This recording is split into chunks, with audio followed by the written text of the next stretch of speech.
Coming to you live from our Auckland Park studios, this is Prime News on SABC 3. Here's what's dominating in your leads at this hour. The National Commissioner commented in this meeting. We asked for the voice because I would have loved to play for that voice, but we could not get it. The suspended Deputy National Commissioner for Crime Detection, Lieutenant General Shadrack Sibiya, says that he was not surprised by Police Minister Senzo Mchunu decision to disband the KwaZulu-Natal Political Killings Task Team on the 31st of December 2024. Consider Telkom Towers, a building that has cost the state close to R1 billion and yet remains unusable. We're finalising an RFI to convert this dead asset into productive accommodation for government departments. Public Works and Infrastructure Minister Dean McPherson has reaffirmed the Democratic Alliance's commitment to utilising state assets for generational wealth and expanded home ownership.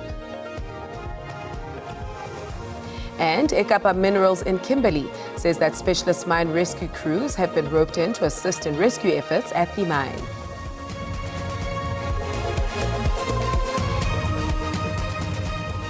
We bring you the latest and biggest stories that are transforming the world that we live in today and at this hour. A very good evening to you all and welcome to Prime News on SABC 3. My name is Becky Mutumomolete and I'm pleased to be with you this evening. Let's get straight into your leads and here they are.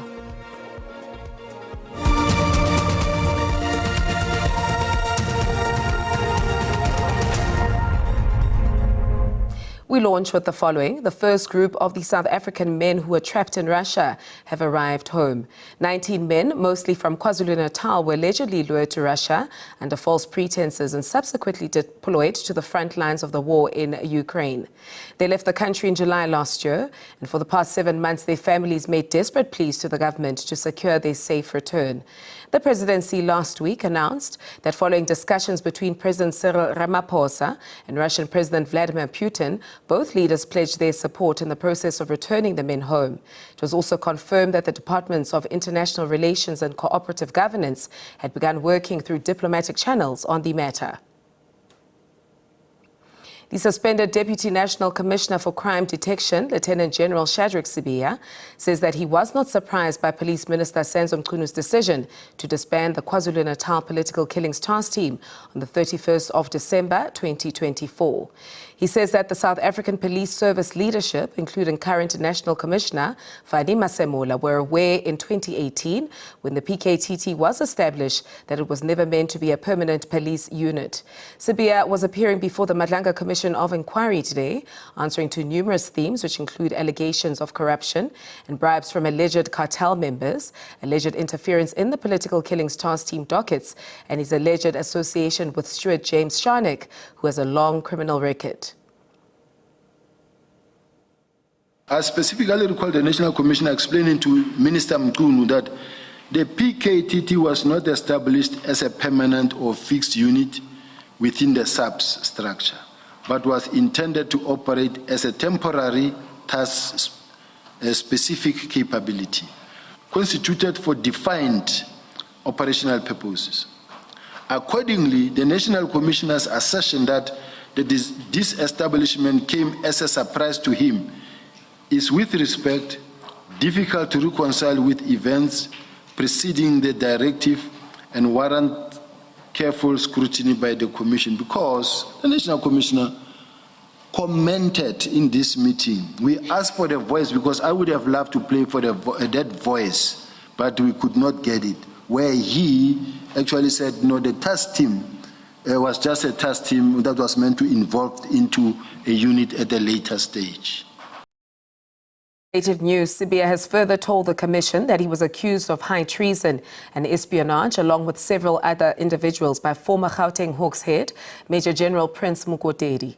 According to Sibiya, the allegations were supposedly based on a top-secret intelligence report received around April 2016. He says that the report allegedly implicated him, Paul O'Sullivan, and Robert McBride, amongst others. Now, according to General Mukotedi, a meeting allegedly took place on the 3rd of December 2016 at a property previously owned by a convicted criminal, during which it was purported discussed that certain senior officials and individuals supportive of the former President Jacob Zuma would be targeted through false criminal investigations and a coordinated media campaign designed to discredit them. It was further alleged that pressure would be placed on politicians to remove certain senior officials from office. That damaging information concerning President Zuma's son would be used to mobilize public pressure, and that these actions would culminate in an Arab Spring type uprising intended to destabilize the country and force the resignation of President Zuma. On this basis, General Mukodedi concluded that these alleged plans constituted high treason and espionage.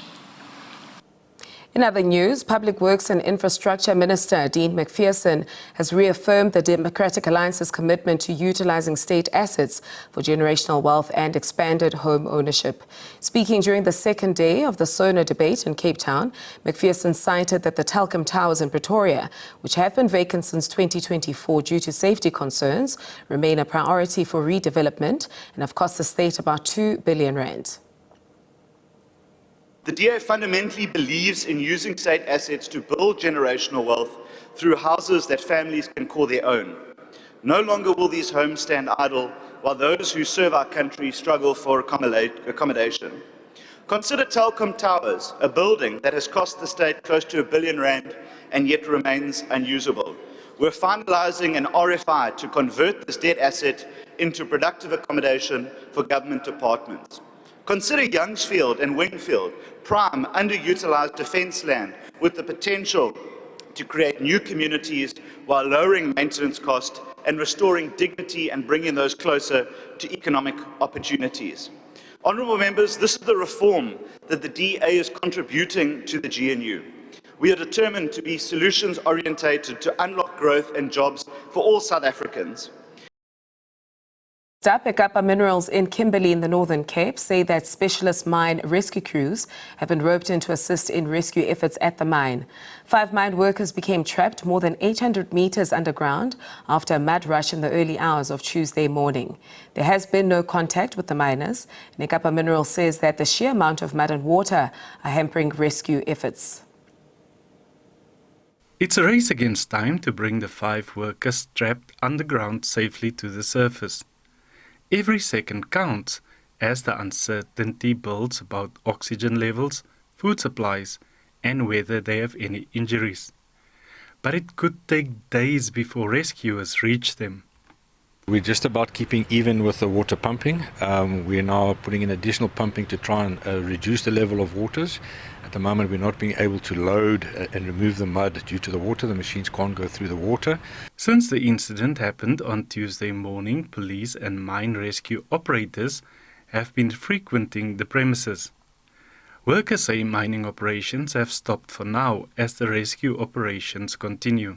The information we get is that there's a serious challenge with the mud and the water, and gaining access and rescue those workers will really need a serious effort from rescue teams. But whilst we are dealing with that with shock, the worst part of it, this is not the first accident that happened. There were some other similar situations that happened where one worker died around 2023, but also the same period around 2024 in December. Families of the trapped miners as well as co-workers have been given counselling.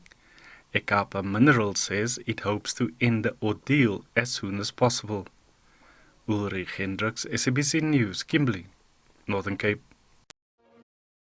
Don't go anywhere, because when we return, we hear more about the prosecution of TRC cases during engagements between 1998 and 2003. Stay glued.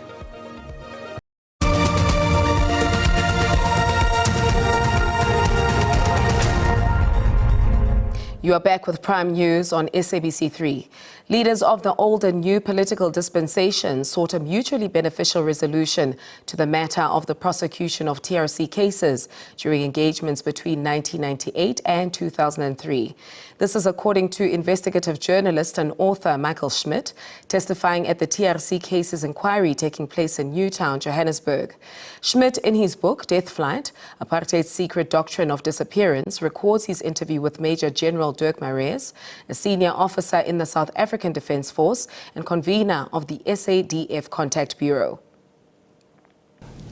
When General Roux received my three questions, which were essentially based around what the response was of the General Corps to and the General Staff to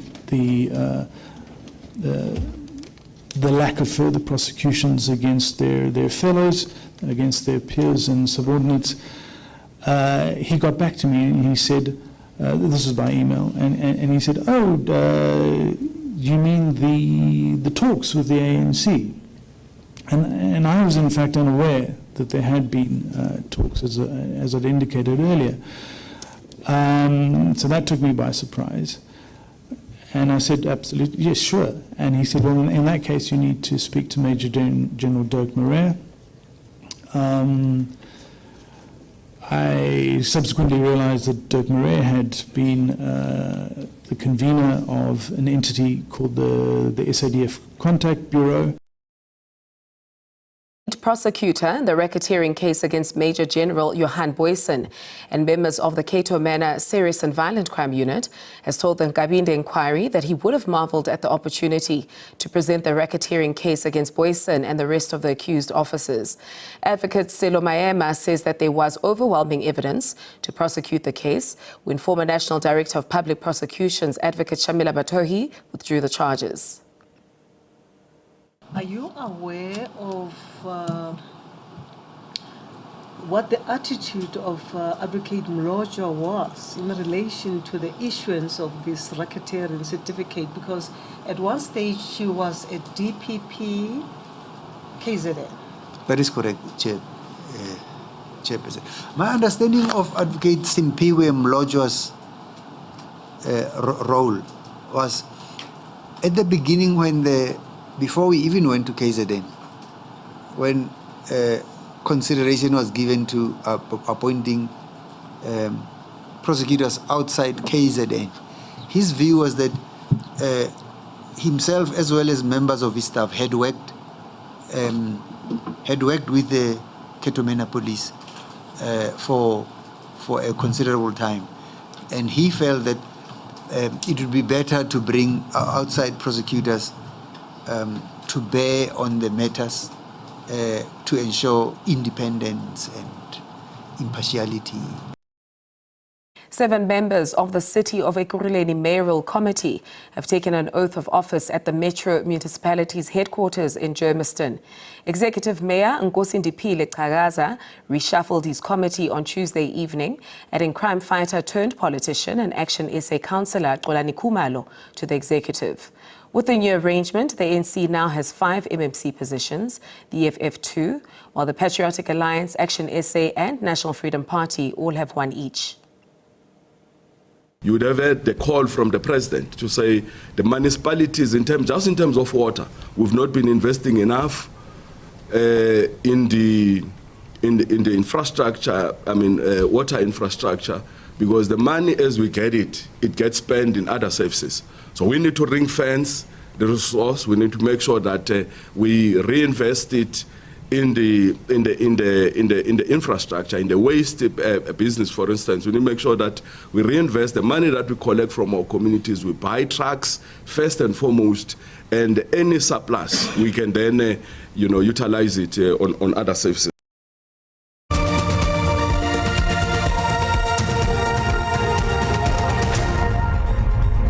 Thank Thank you for staying with us. We now turn to economics. The rate of inflation has slowed down slightly. According to Stats SA data, the January Consumer Price Index rose by 3.5% year on year. That compares with an inflation print of 3.6% in December of 2025. The agency says that the stable food inflation and lower fuel prices contributed to the lower headline number, but meat inflation remains an issue. Food inflation remained steady at 4.4%, registering this level for the third consecutive month, with items like cereal and rice registering slower inflation levels, while products like eggs experienced deflation. Meat prices, however, continued their upward trend, up 13.5% in January compared to 12.6% in December on an annual basis. Stats SA says this is the highest print for the category in over 9 years. Pressure on food prices, mainly from the meat component, and on the other side, offsetting that was again a further drop in the fuel price inflation, given that we had drops in both petrol and diesel prices at the beginning of January. So the two, in a way, cancelled each other mostly out, and then there were a couple of items where we saw bigger than expected increases, like, for instance, banking fees. That annual increase came through at 4.1%, which I expected to be a bit lower. So, yeah, overall, I would say inflation well under control.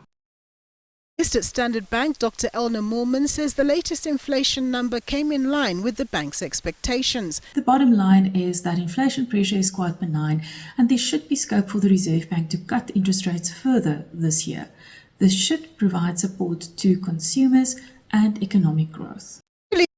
She expects the February CPI print to come in at around 3.1%, which would be closer to the new inflation target. The Reserve Bank makes its call on interest rates in March. Nompumelelo Siziba, SABC News, Johannesburg. And on that note, it is now time for us to take a look at the latest market snapshot, reflecting the day's trading activity as recorded at 5:30 this afternoon.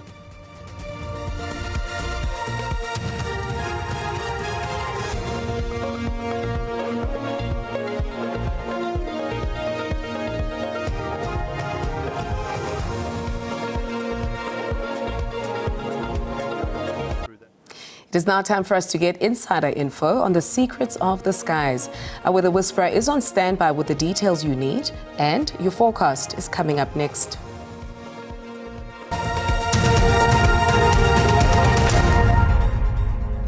Thank you very much and a very warm welcome to the Weather Desk. Time for us to look at those conditions over the country now. Still have that trough that's causing instability as we move towards that interior of the Northern Cape, stretching all the way towards the Eastern Cape. We are talking that band of showers and thunder showers scattered over Upington, stretching all the way into that interior of the Eastern Cape, all the way into parts of KwaZulu-Natal, isolated over parts of the Northwest, Free State, Mpumalanga, and also KwaZulu-Natal. It is just going to be a cloudy night as we move into Gauteng, Limpopo, and also parts of the Northwest for tonight. For tomorrow, we're still expecting raining conditions, but now a 60% chance of showers and thunder showers is predicted over that interior of KwaZulu-Natal, stretching to parts of Mpumalanga, just isolated over Gauteng, stretching into Limpopo, all the way into that interior of the Eastern Cape, the Northwest, all the way towards the Northern Cape. And also, we do expect an onshore flow as move towards the coast over the Western Cape. That is all expecting a 30% chance of showers and rain over that coast. Looking at our warnings for tonight,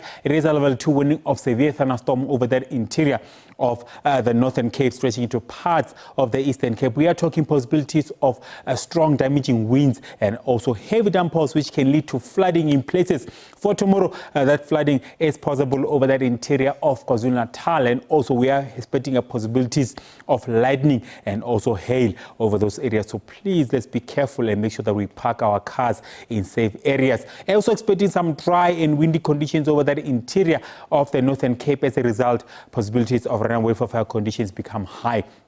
Overnight temperatures, it is going to be a cool night over Johannesburg with a low of 16, 14 over Polokwane, 17 over Musina. It is a cold night over Sandton with a low of 9, 17 over Cape Town. Maximum temperatures for tomorrow, hot conditions up north over Musina with a high of 35. Durban at a maximum of 31, 29 over Johannesburg. Hot conditions over Upington with a maximum of 36. It's going to be a warm day to move towards Cape Town for tomorrow with a maximum of 26. That's all the weather I have for you. Stay tuned.